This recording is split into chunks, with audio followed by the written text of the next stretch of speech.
Hey guys, let's make blackberry compote. Today we're going to be using fresh blackberries and we're going to be making blackberry compotes for your cakes as cake fillings and see how nice and luscious this is. Yes, so let's get started.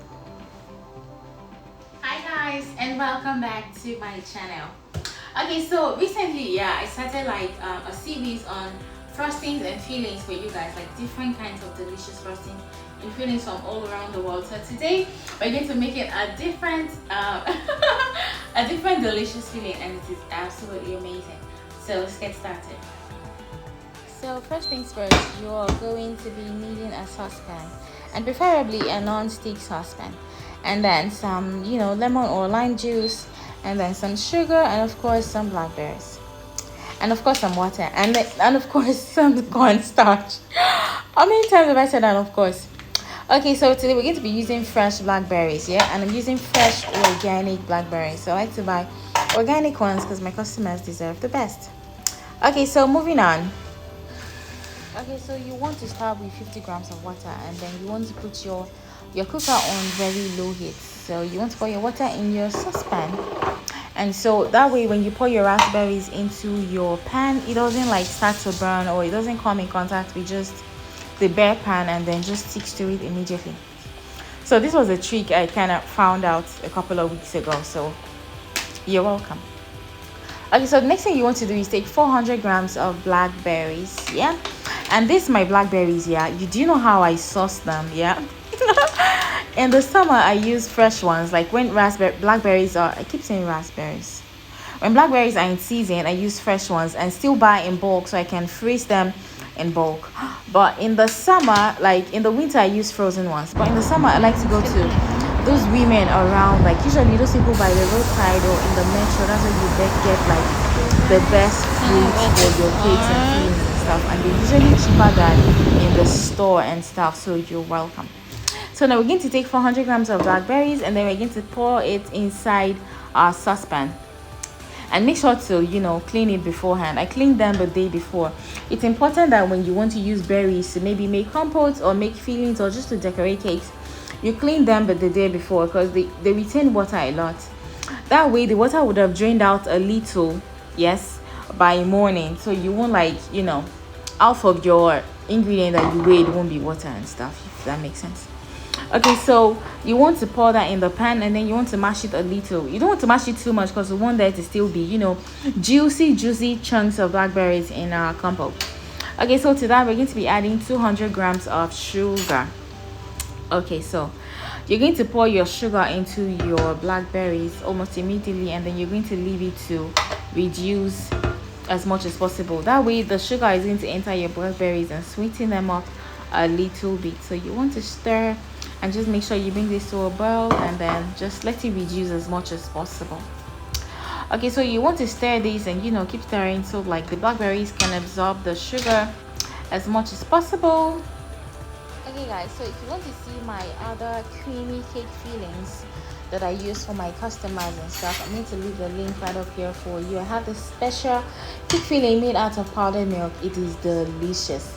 Okay, so to that we're going to be adding 2 tablespoons of lemon juice or lime juice, or you can use plain vinegar if you don't have lemon or lime juice. What it does is that it cuts through the sweetness of the sugar that you added and kind of like complements the acidity of your berries, which is really amazing.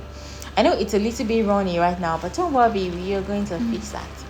Okay, so the next thing you want to do is you take your bowl, and then you're going to weigh into your bowl 4 tablespoonfuls of cornstarch. So if you don't have cornstarch, you can as well use potato starch.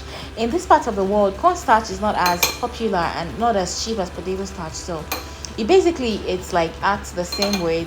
I've not noticed any difference though personally. So if you don't have cornstarch, you can use potato starch. In this video though, I'm saying cornstarch, but I'm actually using potato starch.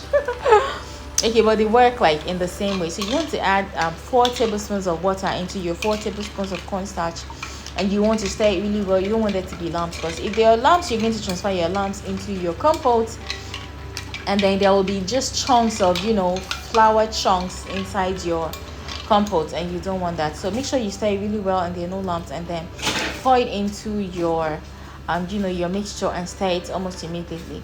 Like the moment it touches the pan, you want to stir it immediately, otherwise it will start to cook at that point, and you don't want it to cook at that point. You want it to cook uniformly around your blackberries. Yeah, so if you notice, we're already getting to the consistency we want for it to be really nice and thick and gooey. Yeah, so you want to reduce the heat at this point as much as possible, because you don't want to cook it any further.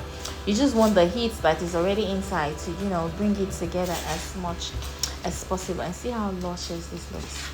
So guys, if you want to check out my other cake fillings, like I was telling you about the creamy cake filling that I make out of powdered milk. It is delicious.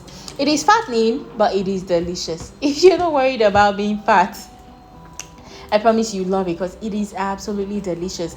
It is not extremely sweet, and it is so nice. Like, it is awesome.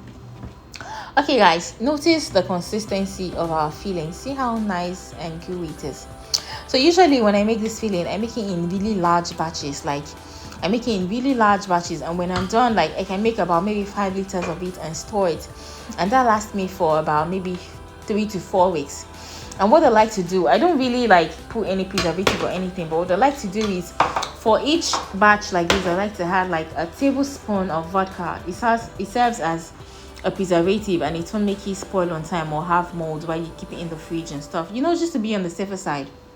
So, and it's never spoiled on me, it has never embarrassed me in any way. So I really like this recipe. If you don't want to use vodka, yeah, if you're a Muslim, or you just don't use alcohol in your food, you can also use lemon extract. It works just it works equally as well. So see how nice this filling is, and see how hot and gooey.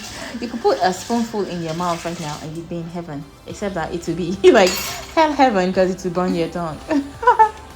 Anyway, see how nice this is. This is so nice and gooey, and I absolutely love it, and my customers love it too. And it is very cheap if you source your berries yourself, or if you buy berries and freeze them. It is not as expensive as if you're buying jams, like already made jams and compotes from the store.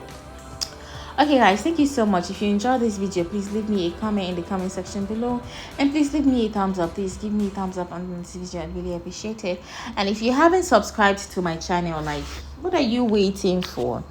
Please click on subscribe right now, because I have amazing content for you. I post every day, and I have almost 300 videos on this channel, so you are welcome and you'd love it here. Thank you guys so much, and I will see you in my future videos. Bye.